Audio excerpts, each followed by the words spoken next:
Сәлем достар, сіздермен Аниме Кизет арнасы. Осы видеода Дандадан анимесінің бірінші сезонның бар болғаны 16 минутта қысқаша айтып беретін боламын. Арнаға тіркеліп лайк қойып отырып алған болсаңыздар, мен видеомды бастаймын.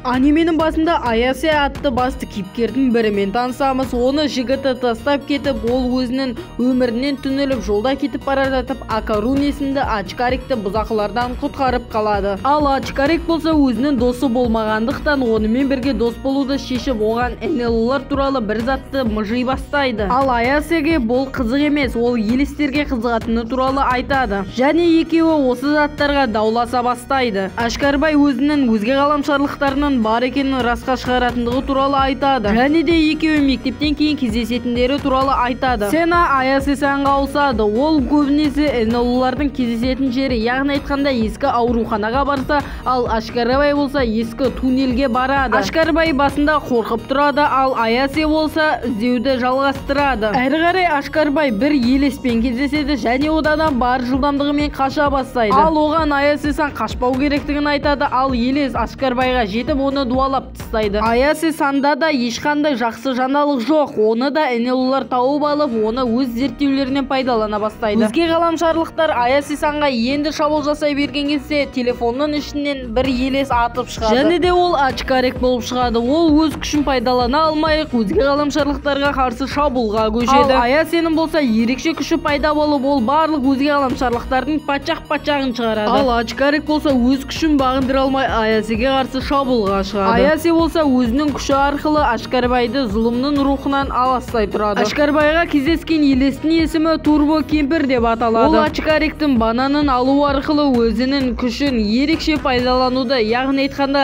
Ашкарбайға өз күшін уақытшаға береді. Аясе-сан болса өзінің әжесінің бақсы болғандығын, ол әжесін өте қатты жақсы көргендігі туралы айтады. Бірақ оның ерекше стильдері мен әдістері көптеген балаларға ұнамай, оны мазақ қылуға көшеді. Ол мазақтарға шыдай алмаған Аясе әжесін жек көретіндігі туралы айтады. Осылайша олар Аясенің үйіне келеді. Ачкарик Аясенің үйіне кіре берген кезде лапылда оттай жанып кетеді. Себебі Аясенің әжесі елестерге қарсы көптеген амалдарды жасап қойған. Ал Аясе болса ол қағазды алып тастап Ачкарикті ішке кіргізеді. Олар жоғарыға көтеріліп киімдерін ауыстырып алуды шешеді. Өткені әжей үйде жоқ екен. Бір мезетте есіктің қағылған дыбыс естіледі. Үлкен көлеңке есіктің алдында тұр екен. Ал олар қағазды қайттан ілу керектігін ұмытып кетіпті. Осылайша ауланы үлкен тастар бөгеп, олардың жолдарын бөгеп тастайды. Үлкен сумо түріндегі энело оларға қарсы шабуылға көшеді. Яғни айтқанда ерекше күшті Аясені олар өздерінің қарқындарына алып,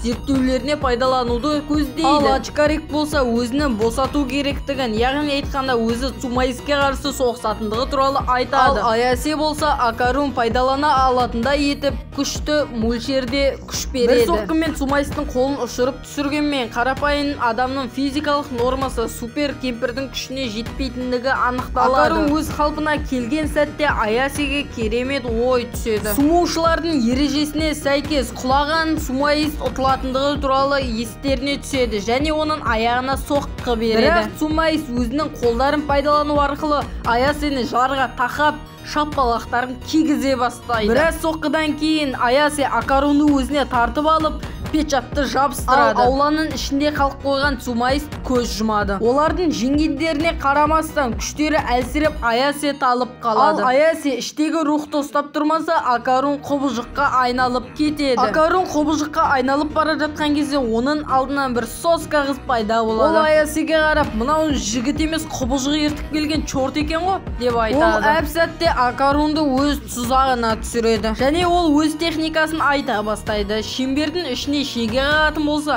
ол мықты қорған, ал шеңбердің сыртына қағатын болса, ол мықты тұзақ болатындығы туралы айтады. Және екінші шеңберді сызу арқылы Акарунды күйдіре бастайды. Әрі қарай Аясе ұйқыдан тұрған бойдан Акарунды іздеп келеді және оның тірі екендігін көріп қуанады. Сол кезде біз жаңағы жас сұлудың ол Аясенің әжесі екендігі анықталады. Ол Турбо Кемпердің өте мықты қарғыстардың бірі екендігін, яғни айтқанда 100 километр деп те аталуы бар екендігі туралы айтады. Әр сиқыршы мен елесін өздерінің аумағы болатындығын және турбо кемпірдің аумағынан шығарсаңдар сендер оны жеңе алатындары туралы айтады. Бірақ ол өзінің дым әсер ете алмайтындығын, өйткені оның аумағы Чонсанда екендігі туралы айтылады. Сондықтан олар өздерінің күштерін жинап, бірақ барып турбо кемпірді ұтатындығы туралы айтады. Және де Мыстан Ачкарикті керемет жаттығуларға үйретендігі туралы айтады. Яғни айтқанда күніне 100 рет отжимания, отырып тұру, пресс, анау мынау және де онымен бірге Аяси өзінің баратындығы туралы айтады. Бірақ таңертеңгі уақытта турбо кемпір оларға керемет әдіс айла арқылы шабуыл жасай алады. Және де олар бүгін түнде келіп болмаса, ол Акарунды және сендерді өлтіретіндігі туралы айтады. Акарун мен Аяси үңгірге барған кезде турбо кемпірдің өте үлкен әрі күшті екендігін көреді. Акарун ешқандай шабуыл жасай алмай қалады, өйткені турбо кемпір өзінің күшін алып, оның бананы өз орнына қайтарғандығы туралы айтады. Аяси жеңіліп қалмау үшін оған бәстесуді ұсынады. Егер жылдан болсаң бізге жетіп көр, 10 минут уақыт бер, біз қашып үлгерейік деп айтады. Кемпір болса өтірік санау арқылы Аясині жылдан ұстап алады. Ал Акарун болса оған шабуыл жасай бастайды. Осы сәтте кемпірдің Акарунның ішіне кіргенін пайдаланып, Аяси-сан оны ұстап алады. Бірақ та оларға туннельді жарып бір дәу шаян шабуылға шығатыны бар емес. Аяси Акарунның үстіне мініп алып, дігідік деп қаша жөнеледі. Олар шаянды алда баняға алып келіп, ыстық суға күйдіріп өлтіреді. Бір мезетте кемпірдің жендеттері оларға шабуылға көшеді. Ал Аяси мен Акарун күштерін біріктіріп, Сиппонти нуджутсу қолданады. Аясиның қолынан босап шыққан кемпір оларға қашуға 1 секунд уақыт береді. Ал Аяси болса өз күші арқылы пойызға жабысып алады. Ол пойыз аумақтан шыға беріске тіке жүреді, ал ол жақтан Мыстан күтіп алады. Осылайша турбо кемпірдің шаруасы бітеді. Әрі қарай барлығы өздерінің қалыпты өмірлеріне кеше бастайды. Ачкарик сәл тормозит етеді, ал Аяси-сан болса Ачкариктің неге тормоз екендігін ойлап қынжылады. Кейін қоңырауда екеуі бірін-бірін іздеуге шығады. Солай бірін-бірін таппай келе жатып, бір-біріне қарсы соқтығысып қалады. Соқтығысқанда қандай? Ал олардың молысын Аясиның құрбылары көріп қалады. Бір кезде Акарун әжетханаға барып, өзінің бананында бір зат дұрыс еместігі туралы аңғарады. Және Аясиге барып бәрін айтпақшы болады. Ал Аяси болса оны игнорить ете бастайды. Акарун болса өзінің тормоз екендігін және онымен ешкім дос болмайтындығы туралы ойлап кетіп қалады. Акарунға осы кезде бір қыз соқтығысып қалады және оған манипуляция жасай бастайды. Ал біздің тормозымыз болса оған сынып қалады. Осы сәтте Аяси оның алдап бара жатқандығын көріп, өзінің күші арқылы оның басына тазик толатады. Акарун одан кешірім сұрап, екеуі әжеге барады. Және де Акарун өзінің 2 жұмыртқасының жоқ екендігі туралы әжеге айтады. Кейіннен әже оның денесінен бір затты байқайды және оны ұру арқылы оның аурасының бір ойыншыққа енгізеді. Ол ойыншық тіріліп кетіп қаша жөнеледі. Сөйтсек, турбо кемпір Акарунның ішіне тығылып қалыпты. Аяси одан жақсылық пен жұмыртқаларды сұрайды. Ал кемпір болса оларды жоғалтып алғандығы туралы айтады. Олар оны іздеп таба алмайды. Ал бұл сәтте манағы қыз бұл жұмыртқаны тауып алғандығы туралы білеміз. Және ол осы жұмыртқаның күші арқылы Аясиның күшін көріп қояды. Ол өзін жер қаламшағын қорғайтын супер геройдай сезініп кетеді. Кейіннен ол Аясині бір жаққа шақыртып, құрбыларына ұстатып, өзінің бақсыға арналған заттарын дайындап келеді. Және де ол өзіне алтын шарик деп ат қойған жұмыртқа арқылы Аясині өлтірмекші болады. Акарун болса Аясиге қауіп төнгенін көріп, оған жүгіріп келе жатады. Бір сәтте шашы ұзын бір балерина пайда болады. Ол әккі қызды өзінің қызы деп атайды және де оған ана деп айтуын сұрайды. Акарун одан жеңіліп қалып, оның асқазанына түседі. Кейіннен Аяси-сан да оған қарсы керемет айла тәсілдер арқылы шабуылға көшеді. Ал мына елес сымақ болса да жаңағы қызға қызым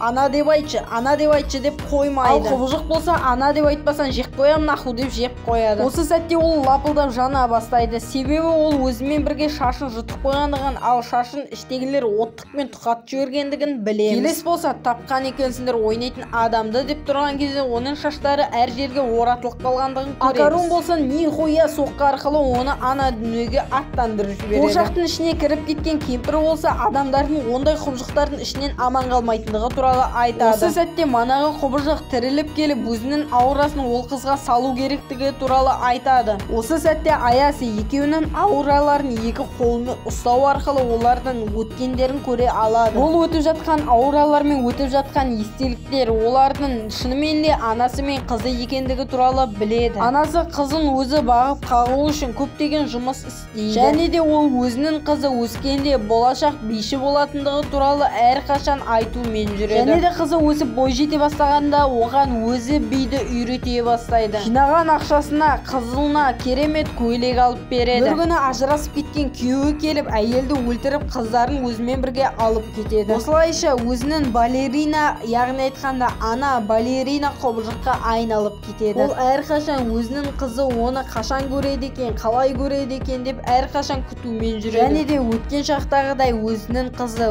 өзін ана деп атағанын қалайды. Және де естеліктердің ең соңында кішкентай қыз келіп өзіне ана деп айтқан сәтте естеліктер аяқталады. Осылайша елестің аурасы қызға берілгеннен кейін елес мәңгілікке жоғалады. Тіпті өлілер әлемінде де бұл елестің болмайтындығы туралы айтылады. Осы сәтте қыз жүгіріп келіп анасын соңғы рет құшақтап апа деп айтады. Аянышты оқиғалар аяқталғаннан кейін Айраға қарсы Момоның керемет бәсекелестігі басталады. Аясені зұлым деп таныған Айра оған қарсы керемет жасақ жинап, сені Акарун құтқарып алатындығы туралы айтып кетіп қалады. Үзілісте Акарун тынбай Аджимани жасап жатқан кезде оған Айра келеді. Және де оған ол өзінің сезімі бар екендігі айтып сүйбекші болады. Айра мен Акарунның бір-біріне қарсыласу нәтижесінде құлап түседі. Оларды көрген Аясе бұрыс пікірді қалыптастырып қалады. Және Акарун қанша ақталса да ол оны елемейді. Кейіннен бір сәтте мектептің барлығы қара түнекке боялып, бір жасыл сәуле жерді тез өтеді. Сөйтсек әлгі энеллар қайттан шабуылға көшкен екен. Акарун ерекше бір таяқ жеп алады, ал Айра болса оларға қарсы керемет күшін пайдалана бастайды. Акарун өзіне киім іздей бастайды, ал осы сәтте балеринаның күшіне еленген Айра оларға қарсы керемет соғыс үлгісін көрсете бастайды. Бірақ өзге ғаламшарлықтардың жақсы дайындалу мақсатында Айраны бір соққымен жерге жабыстырып жібереді. Осы сәтте Аясе сан келіп қалып, олардың өзге ғаламшарлық күштерін тоқтатып тастайды. Өзге ғаламшарлықтар болса боксерға ерекше доза егеді. Және де Акарун мен Айраның көтін қайттан айыра бастайды. Бір сәтте бөлме жайлап суға тола бастайды. Олар бұл судың қайдан келіп жатқандығын түсінбейді. Осы сәтте судың астындағы боксер керемет шабуылдарын жасай бастайды. Боксерға қарсы өз күшін пайдаланғысы келген Акарун турбо кемперге айналады. Сөйтсек турбо кемпер жүз алмайтын болып шығады ғой, короче. Аясе-сан өз күші арқылы Акарун мен Айраны да құтқарып үлгереді. Кейіннен олар боксердің бір нәрсеге айналған құбыжық шаян ба бір түріне кездеседі. Ол енді шабуыл жасай бергенде турбо кемпердің күші арқылы Акарун оның көтін айырады. Осылайша олар барьерден босап шығады, бірақ олар мектептен тырдай жалаңаш пайда болады. Кейіннен Аясе-сан мен Айра бұдан қатты ұялады. Және де Айраның манипуляциясына еріп кеткен адамдар одан не болғандығын сұрай бастайды. Ал Айра болса ешқандай ешкімнің қатысы жоқ деп кетіп қалады. Осы сәтте Аясе Айра екеуінің араларында не бар деп Акарунға сұрақ қояды. Ал Акарун болса манағы болған жағдайдың барлығын айтып береді. Және де Аясені